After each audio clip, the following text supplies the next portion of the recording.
Et ce n'est qu'une défaite 1-0. Une défaite 1-0, n'oublions pas qu'il y a plus de buts. Donc tout ça maintenant c'est un nouveau match et je pense que Luis Enrique aura la méthode pour avoir, pour moi, ils se sont loupés en première mi-temps sur leur pressing qui était injuste, ça manquait de justesse. Donc c'est là, je pense qu'il va devoir ajuster, mais le Paris Saint-Germain a les armes pour faire la différence sur le match retour. Les joueurs du Borussia Dortmund qui font le tour du stade pour l'heure, ils profitent parce qu'on le rappelle, c'était le dernier match de Ligue des Champions de la saison à domicile devant leurs supporters. 80 000 personnes ce soir étaient présentes, 3800 supporters du PSG. Ils sont là, ils profitent de ces moments précieux, surtout ils prennent de la force. Ils prennent de la force avant le match retour au Parc des Princes. Ils savent que la tâche pourrait bien être difficile. On connaît maintenant le caractère de Luis Enrique et de ses joueurs, bien sûr, surtout quand le PSG est mené. Les images maintenant, on va revenir sur les temps forts de ce match. Énormément d'occasions. Marquinhos qui garde le Paris Saint-Germain en vie, évidemment, avant cette demi-finale retour. Petite défaite, on peut le dire, 1-0. Rien n'est joué. Le match retour, ce sera mardi prochain au Parc des Princes. On y sera pour RMC Sport. Le tableau de bord de la rencontre, Jérôme, Manu, quand on l'analyse, est-ce qu'on sent que le Borussia Dortmund était vraiment au-dessus du PSG ce soir? Non, bien sûr que non. Non. Il y a Axel Benchina, notre chef d'édition, qui est en train de nous parler en même temps, donc c'est difficile. Mais non, clairement non. Moi, j'ai pas eu l'impression que Dortmund était au-dessus du Paris Saint-Germain, et on a même des regrets, comme le disait Johan, sur la dernière occasion de Dembélé et sur les autres, parce que Paris avait clairement la place pour au moins ne pas perdre le match aujourd'hui. Bien sûr, trop d'imprécision, trop de maladresse ce soir. Et voilà, et Dortmund est dans la lignée de ce qu'on avait expliqué dans l'avant-match. C'est maladresse, des déchets techniques, mais surtout une première période ratée. Moi, c'est mon avis. Je trouve que le Paris Saint-Germain n'a joué qu'une mi-temps globalement. S'ils avaient joué le match en entier, je pense qu'ils ne seraient pas repartis avec une défaite. Après, c'est toujours facile de faire des suppositions, mais je me rappelle pas la dernière fois j'ai vu le PSG passer à travers comme ça sur sa première période, d'avoir autant de déchets techniques alors qu'il contrôlait plutôt le match en première période, et surtout dans le manque d'agressivité. J'ai trouvé certains joueurs sur le plan individuel trop naïfs dans la lutte, dans le duel. C'est quand même une demi-finale de Champions League. Tu les as trouvés trop tendres, Manu, pas assez certains agressifs. joueurs, je les ai trouvés beaucoup trop tendres, que ça soit dans le duel, mais également dans les passes, mais également dans la dernière passe ou dans la finition. Il faut être beaucoup plus tueur, il faut vouloir arracher ce ballon, il faut vouloir le mettre au fond, il faut vouloir le priver l'adversaire du ballon. Si tu veux aller en finale et gagner ce titre, il faut mettre ces ingrédients sur le terrain. C'est pas simplement les qualités techniques ou tactiques ou individuelles ou collectives qui font la différence. Regardez le Bayern, regardez le Real, ce qu'ils font, comment ils se mettent minables sur le terrain. Mais même le Borussia ce soir, le Borussia exactement attaque 8 km de plus que les Parisiens ce soir. Je dis pas que c'est ça qui a fait la différence, mais la tendresse, la naïveté de certains joueurs, des fois, comment ils se font bouger à coup d'épaule sur des duels, ou comment tu rentres dans le ballon pour finir une action. Il faut manquer beaucoup plus d'agressivité, comme ils l'ont fait contre le Barça sur ce fameux match de 4-1, où on a senti des joueurs hargneux, désireux justement de faire mal à l'adversaire. J'ai pas senti ça ce soir. C'est exactement ça, Joanne. On a eu du mal à retrouver ce PSG face au Barça, ou en tout cas, il faut qu'il se retrouve en difficulté pour montrer ce visage. C'est un bon point, parce que paradoxalement, c'est vrai qu'on est très content de ce match à Barcelone, mais rappelons-nous du match au Parc. Le match aller. Le match aller, quand Beraldo se faisait traîner, quand Lewandowski décrochait, il y avait un manque d'agressivité, on l'avait souligné. Et de nouveau, on est un petit peu dans ce même schéma aujourd'hui, où l'intensité de Dortmund a été trop haute pour le PSG et n'a pas réussi à la matcher en fait. Et c'est là justement où tu te dis, mais en fait il faut que le PSG soit dos au mur pour réagir, et c'est triste en fait. C'est notre PSG, il est comme ça, on l'a vu plus d'une fois. Ils ont les qualités, ils ont les joueurs pour faire la différence tout de suite. Aujourd'hui c'est malheureux, ils loupent beaucoup d'occasions, mais c'est vrai que dans l'intensité il y a toujours un petit peu ce temps de retard et ce manque de roublardise et cette agressivité pour faire mal et pour gagner ce genre de duels qui font la différence. Et il faut rester optimiste. Moi je suis très optimiste. Optimiste parce que on est complètement d'accord. Parce que le PSG a montré qu'il avait cette ressource collective, ce sens de l'équipe. À domicile, c'est différent. Exactement, pour renverser les situations. Donc gardons espoir, il n'y a qu'un but de retard. Et surtout une image quand même. On était juste ici, on s'installait pour le débrief avec Johan. Luis Enrique est venu ici avec Donnarumma. Donnarumma s'est tourné vers les 4000 supporters parisiens. Le point levé après une défaite, c'est quand même une image qu'on peut avoir du mal à imaginer quand même. Il a levé on aurait dit qu'ils avaient gagné les Paris Saint-Germain. Non, parce qu'il l'a dit Joe tout à l'heure, on n'arrête pas de le répéter depuis que la règle a changé, mais le fait même si Dortmund marque un but au Parc des Princes, c'est pas insurmontable pour les Parisiens. Clairement. Et ce n'est qu'un petit but. Encore une fois, exactement. Il suffit d'un but très très rapidement du Paris Saint-Germain au match retour. Et ça y est, on rabat les cartes et c'est reparti pour cette demi-finale de Ligue des Champions. Rien n'est perdu. On va continuer de décrypter la performance de certains joueurs comme celle de Kylian Mbappé. Il y a beaucoup à en dire de l'attaquant français parce qu'on a eu du mal à le voir vraiment à l'œuvre. On a eu du mal à le trouver en fait, Johan. Oui, très isolé. Il a pris un peu de temps aussi à rentrer dans son match. Dans les transitions, c'est vrai qu'on a tendance à vouloir voir Kylian en fait prendre les espaces et malheureusement c'est beaucoup à arrêter, c'est très saccadé, on cherche des combinaisons mais le ballon ne revient pas assez souvent, lui aussi par moments manque de justesse dans sa justesse technique dans les transitions. On a vu 2-3 contres où le ballon est un petit peu en arrière alors que dans le bon sens, donc là on le voit de nouveau, c'est une 2, on est recherché, malheureusement son contrôle est un petit peu long, le ballon aurait dû être mettre un petit peu avant, donc tout ça a été une soirée un petit peu compliquée pour lui, mais on sait qu'il va réagir, c'est un leader et on sait qu'il va faire la différence à un moment donné comme il l'a fait à Barcelone, même si son match était moyen dans l'ensemble, mais quand ça compte, Kylian Mbappé est présent. Ce soir il a été un petit peu, comme je dis, isolé, on a eu de la peine à le trouver, justement il attendait ce ballon de retour, il ne l'aura pas trouvé, donc voilà, il y a eu un petit peu ce manque de combinaison et ce manque de justesse technique dans les derniers 20 mètres ce soir. Oui, il y a deux choses qui nous ont frustrés, Sonia et Johan, avec Manu concernant Kylian Mbappé, c'est effectivement, on voit que dans le petit jeu il y a encore des progrès à faire sur les premières touches de balle notamment, et puis c'est son positionnement. Quand on joue avant-centre, on aimerait qu'il soit. Il n'était pas trop bas ce soir. Exactement, tout à fait. Il désertait le poste d'attaquant. Il était rarement dans la surface en fait, c'est ça? C'est surtout, il y a une action qui me revient, surtout en première période, où je crois que c'est un déboulé de Dembélé sur le côté droit. Il arrive à prendre l'ascendance sur le latéral gauche. Il pénètre dans la surface de réparation. Il centre, mais vraiment un centre tendu au cordeau. Et le gardien n'arrive pas à la récupérer. Mais on voit en fait les attaquants du Paris Saint-Germain, ils sont tous statiques. Il n'y a personne qui demande quoi que ce soit en fait. On a l'impression qu'ils veulent que le ballon arrive vers eux, alors qu'en fait c'est à toi d'aller vers le ballon. Ils n'ont pas assez proposé ce soir les attaquants du Paris Saint-Germain. Les premières réactions ici, encore d'autres réactions à venir bien sûr des joueurs du Paris Saint-Germain, de Luis Enrique dans quelques instants dans Champions Zone. Peut-être l'une des explications, Johan, pour expliquer cette défaite du Paris Saint-Germain et ce match, cette performance des attaquants aussi, c'est le bloc bas du Borussia Dortmund qui a gêné le PSG ce soir. Oui, effectivement, c'est vrai qu'on parle de cette performance du PSG, mais c'est vrai que Dortmund a été exemplaire dans son assise défensive. On le voit, hein, ils ont bien fermé et quadrillé le terrain avec cet axe et ces milieux extérieurs qui revenaient aussi très bas pour aider les latéraux. Donc on voit cette densité mise, ces lignes restreintes, très peu d'intervalles, très peu de profondeur aussi.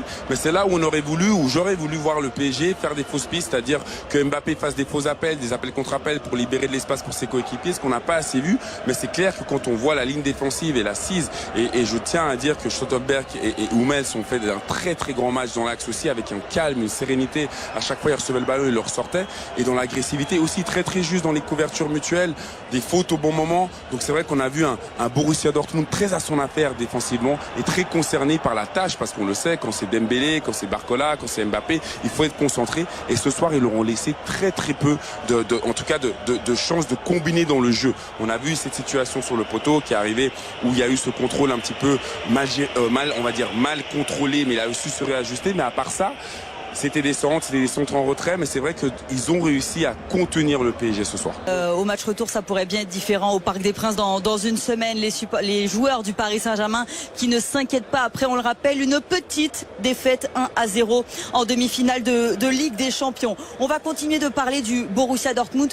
Comment le Borussia a réussi à contenir le PSG, à contrer les plans de Luis Enrique. Il y a un joueur qui a fait très mal, c'est Adeyemi ce soir. Oui, alors générosité XXL hein, dans les replis, il a fini complètement cuit. Ouais, il est sorti d'ailleurs, mais c'est vrai que ce jour-là en transition, mais là c'est ça qui est exemplaire, c'est justement ça, de voir un joueur comme ça, et il l'a fait plusieurs fois, hein, il est revenu comme ça, à gagner des ballons pour relancer les attaques des siens, donc un joueur exemplaire, là encore défensivement, il était là présent, très accrocheur comme ça, hargneux, qui va se battre, qui ne lâche pas. Il a peut-être manqué de justesse offensivement à défaut, parce que c'est vrai que quand tu donnes tellement défensivement et à chaque fois c'était à répétition, c'est lui qui sortait sur l'ailier ou sur le latéral droite du côté PSG. Donc quelle performance et quel joueur. Après, c'est vrai qu'heureusement, il n'a pas été décisif dans la zone qui fait mal. Mais encore une fois, regardez son repli, regarde cette générosité, Sonia, c'est exemplaire. Et c'est ça aussi la marque. Hein, c'est un jeune joueur qui a beaucoup de, on va dire, qui a beaucoup d'importance dans ce collectif-là. Mais c'est exemplaire de voir autant d'implications défensives aussi. Ce qui n'a pas fonctionné ce soir pour le Paris Saint-Germain, c'est le pressing. Pourtant, le PSG a pressé, Johan, mais c'était pas toujours efficace. Oui, et on y revient. On parlait qu'il n'y avait pas forcément de surprise, mais le pressing était un petit peu surprenant. C'est-à-dire qu'il y avait ce 4-4-2 losange qui a laissé en fait le côté droit assez libre parce que les courses n'étaient pas justes. C'est-à-dire que Barcola malheureusement ne fermait jamais les lignes de passe, donc c'était très compliqué pour lui d'après de revenir. Le milieu de terrain était beaucoup trop loin aussi. Et là on le voit, cette zone est libre et à chaque fois ils ont réussi à sortir par là. Et après c'était normal que quand un joueur avance avec le ballon, le bloc est obligé de reculer. Donc ça donnait des possibilités dans le dos ou surtout d'écarter le jeu avec les ailiers et de trouver des solutions dans les intervalles. Donc c'est pour ça et c'est vrai que cette première mi-temps a été compliquée au niveau de l'organisation défensive, au niveau du pressing. On a vu Luis Enrique beaucoup bouger sur cette ligne, beaucoup parler avec Bradley Barcola pour lui dire d'arrondir sa course ou de fermer cette ligne de passe. Mais malheureusement ça a trop souvent marché pour le Borussia Dortmund et heureusement ils n'ont pas réussi à comptabiliser là-dessus parce qu'il y avait énormément de place aujourd'hui sur le côté gauche de la défense parisienne. Jérôme, Manu, sur ce pressing du Paris Saint-Germain qui n'a pas toujours fonctionné. Oui, c'est un fait, surtout considérant que la plupart du temps le Dortmund avait un bloc bas, mais eux, par contre, leur pressing était beaucoup plus cohérent que celui des Parisiens. Mais en fait, moi, ça, c'est un fait important, mais pour moi, c'est pas la chose la plus importante. Moi, c'est dans l'utilisation du ballon, les Parisiens. C'est là où il y a eu des manquements, et même sous la pression des Allemands, je trouve qu'ils n'ont pas suffisamment ressorti les ballons proprement. Il y a eu trop de déchets techniques. Regardez ce qui s'est passé lors du match aller. Pendant le premier match lors des phases de poule, ils ont très très bien utilisé justement les transitions parce qu'ils arrivaient très très bien à sortir les ballons. Ils sont pas arrivés quasiment à le faire une seule fois dans le match ce soir. Donc je veux bien qu'on parle du pressing des Parisiens qui ont été un petit peu manqués, mais c'est surtout dans l'utilisation du ballon. Je pense que c'est là où les Parisiens doivent s'améliorer s'ils veulent faire mal mardi prochain. Et pour faire le paradoxe avec Manu, c'est vrai que en deuxième période, le pressing était différent. Mais Dortmund n'a jamais paniqué par contre. Exactement. Dortmund a toujours réussi à sortir ses ballons. Et il y a eu autant de déchets. Exactement. Et c'est intéressant de voir aussi que cette équipe-là, même si pour moi, elle aura des regrets ce soir, n'a pas paniqué face à cette équipe du PSG. Et on va analyser, décrypter dans un instant l'unique but de la soirée, celui de Niklas Füllkrug. Beaucoup de choses à en dire. Et ballon long en direction de Niklas Füllkrug qui est supérieur dans le domaine aérien. La réaction de Luis Enrique sur RMC Sport. On va décrypter maintenant ce but. Ce but de Niklas Füllkrug à la 36e minute de jeu. Tu vas nous expliquer ce que le PSG a raté à ce moment-là. On parle notamment de Lucas Hernandez parce que c'est lui qui est au duel avec Füllkrug juste avant le but. Oui, ça part avant, c'est bien avant le problème et c'est souvent ce genre de transitions qui sont compliquées pour les défenseurs quand tu es en face en fait de monter, tu ne sais pas trop et là on le voit, donc ce ballon va être rejoué un petit peu vers l'arrière et lui le défenseur, lui il a qu'une idée, c'est de la remettre derrière et malheureusement comme on le disait la dernière fois, pas de pression sur le ballon, une pression pas assez forte, la défense doit reculer. Et malheureusement là, il y a pas assez de joueurs qui sont prêts à anticiper la profondeur et non pas de défendre en avançant. Et après, bien sûr, il y a le manque d'agressivité d'Hernandez, mais c'est notamment dû à sa blessure parce qu'on l'a vu, au contrario, quand Marquinhos est arrivé pour son intervention salvatrice, il a été avec son pied droit. Et là, en fait, il a tout fait pour défendre du pied gauche et il a perdu un temps. Moi, j'aimerais aussi, si possible, j'aimerais aussi qu'on valorise la capacité à se replacer, le déplacement de Niklas Füllkrug qui est très intelligent, puisqu'il fait vraiment la course, il se place par rapport aux adversaires et ensuite il enclenche au bon moment. Et ça, voilà, ça c'est très fort aussi, il faut aussi le souligner. C'est vrai, je suis d'accord avec Jérôme, mais moi en fait, j'ai envie de poser une question à Jo parce qu'on a tous les deux joué en défense centrale. Et moi quand je regarde l'action en fait la transversale par-dessus la défense elle est quasiment au milieu de terrain sur la ligne de touche. Comment tu peux expliquer le positionnement de l'arrière-garde parisienne quasiment 20 mètres plus bas en sachant qu'ils ont des flèches de chaque côté? que le porteur du ballon n'est pas attaqué, qui était t'as à peu près 20 mètres qui te sépare entre le porteur du ballon et le dernier défenseur. Je n'arrive pas à comprendre le positionnement en fait aussi haut de la défense. Clairement. Je n'arrive pas à l'expliquer. Je suis à 100% d'accord avec toi et souvent c'est cette volonté de vouloir en fait exercer un pressing. Mais quand tu as un joueur qui est devant le défenseur, je peux comprendre que ta défense monte. Mais le ballon est entrant et arrêté maintenant. Le joueur va jouer dans l'autre sens. Et c'est pour ça où tu as raison en tant que défenseur et tu as joué aussi. Tu dois être prêt à anticiper la profondeur ou même pas, tu sais quoi, rester plus bas pour laisser les joueurs devant toi et ne pas te créer des possibilités derrière dans le dos. Füllkrug, lui, a parfaitement joué. Exact. Alors que les défenseurs centraux auraient dû faire la même chose que Füllkrug. Au moment où il a la balle en profondeur, Füllkrug anticipe parce qu'il a 2 mètres avant. Donc il n'est pas en position de hors-jeu. T'es défenseur central, tu vois le joueur, l'adversaire faire une longue transversale, c'est à toi d'anticiper et de faire le recul frein. Donc c'est pour ça que le résultat est frustrant. Évidemment, quand on a autant d'occasions, on repense, Johan, le double poteau, on repense à la frappe de Dembélé. Franchement, il y a beaucoup de choses à en dire. Évidemment, beaucoup de frustration. Et il y a aussi ce sauvetage de Marquinhos quand même dans ce match. C'est vrai, 1-0. On l'a vu tout à l'heure, le sauvetage du capitaine du Paris Saint-Germain. Défaite 1-0 seulement du Paris Saint-Germain. On va continuer de parler des joueurs du Borussia Dortmund avec un homme qu'on redécouvre en seconde partie de saison, qu'on redécouvre ces dernières semaines, c'est Jadon Sancho, revenu à Dortmund cet hiver. Et quel match ce soir! Oui, il a été très embêtant pour Mendes ce soir. En fait, on a ce côté un peu de nonchalance. Moi, il m'a un petit peu énervé en première période parce qu'il prenait trop de temps dans les transitions. Quelque chose qu'il aime beaucoup faire, c'est de tenir le ballon pour aller affronter. Mais c'est vrai que quand il enclenche, par contre, il est très compliqué à contenir. Et il l'a fait plusieurs fois en deuxième période avec des accélérations, stopper, repartir. Mais c'est vrai que techniquement, c'est très propre. Il arrive à attirer cette pression, à se sortir de situations de 2 joueurs pour justement après changer le jeu. Il a manqué un petit peu de tranchant pour moi, honnêtement, mais c'est vrai que sa justesse technique, et ça fait du bien de le voir comme ça, parce que c'était très compliqué pour lui à Manchester United. Il a eu aussi des débuts compliqués aussi quand il est revenu ici, mais là il a été bon, sans être non plus clinique et flamboyant, mais c'est vrai que ça fait plaisir de le voir un peu plus à son aise dans le jeu.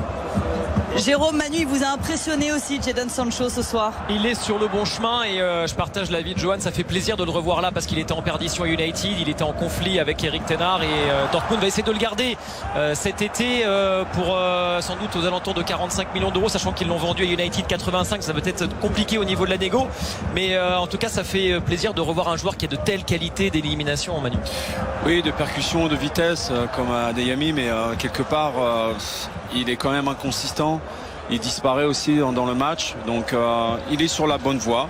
Moi en tout cas je le trouve affûté physiquement, bien loin du physique que je voyais à Manchester United, qui en plus il travaillait son spleen du côté de Old Trafford. Et puis cette passe délicieuse que vous avez appréciée pour Brandt. Exactement, la passe délicieuse, donc il peut s'adapter aussi à différents positionnements, donc Parisiens, s'ils arrivent à bloquer les 2 couloirs, ces 2 flèches là, après on se concentre que sur Füllkrug. S'ils sont un peu plus intelligents dans les couvertures mutuelles, je vois pas, à part les coups de pied arrêtés, je vois pas ce qui pourrait mettre en danger les Parisiens en fait. Et justement, on imagine bien Luis Enrique, il va revisionner ce match à volonté pour préparer la demi-finale retour. Ce sera mardi prochain au Parc des Princes. Qu'est-ce qu'on change, Joe, pour le match retour quand on est le PSG?